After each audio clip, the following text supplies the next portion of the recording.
में चल रहे संपत्ति विवाद ने नया मोड़ ले लिया है। 2 दिन पहले रामराज जायसवाल ने गुरप्रीत पठारे, मनीष और कपिल सहित दर्जन भर लोगों के खिलाफ मध्यवर्ती पुलिस थाने में मामला दर्ज कराया था। इस पर गुरप्रीत पठारे ने मीडिया से कहा कि मैं और मेरी बहन इस प्रॉपर्टी की असली मालकिन हैं, फिर हमारे ही खिलाफ ट्रेसपासिंग का केस कैसे दर्ज किया गया। उन्होंने बताया कि ये दुकान उन्होंने जायसवाल को किराए पर दी थी, इसलिए मामला सिविल प्रकृति का है, न कि क्रिमिनल।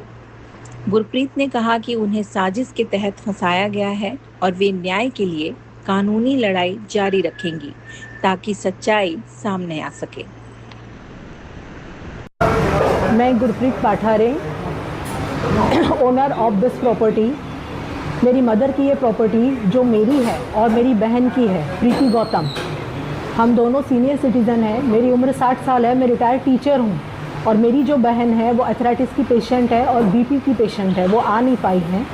इसलिए मैं आप लोगों से ये कहना चाहती हूँ कि रामराज जायसवाल और रामयाद चौहान, इन दोनों को हमने भाड़े से ये जगह दी थी। लास्ट हमारा एग्रीमेंट इनके साथ 2019 में हुआ था, जो कि 5 महीनों के लिए हुआ था।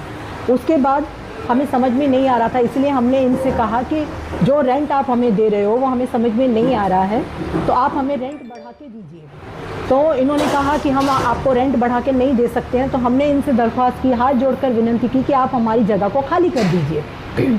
इन्होंने हमसे कहा हाँ मैडम ठीक है, हम आपकी जगह खाली कर देंगे। लेकिन इन्होंने मुझे उसके बाद 2 साल तक बेवकूफ़ बनाया, ना मुझे रेंट दिया है और ना ही जगह इन्होंने मेरी खाली की है। इन्होंने मुझे ये कहा कि हाँ हम जगह देख रहे हैं, 17,000 भाड़े पे हमें कोई एक गाला मिला है और उसका डिपॉजिट का बंदोबस्त नहीं है पैसे देने का, तो वो हम गांव जाएंगे, वहाँ से पैसा लेकर आएंगे और आपकी जगह खाली कर देंगे। तो मैंने कहा ठीक है, हमें कोई लड़ाई झगड़ा वैसे भी करना नहीं था इनके साथ, क्योंकि मुझे मेरी प्रॉपर्टी वापस मिल रही थी। लेकिन इन्होंने मेरी पीठ में खंजर भोंका है, झूठ बोला है, मुझे बहन बोलकर मेरे साथ बेईमानी की है। मेरी प्रॉपर्टी हड़पने के चक्कर में ये इनके अंदर ही पहले से था, जो मुझे पता नहीं चला। मेरे पे केस किया गया, वो भी मुझे नहीं पता चला कि ये मुझे झूठ बोलकर मेरे ऊपर केस कर रहे हैं। केस ये डाल चुके थे, लेकिन मेरी नॉलेज में ये बातें नहीं थी। जब मुझे पता चला तो मुझे एक्स पार्टी डिक्लेयर किया गया। लेकिन फिर भी जब हम अपीयर हुए कोर्ट में, तो कोर्ट का ये ऑर्डर हमें मिला, जो इनका स्टे था ये उड़ा दिया गया कोर्ट से।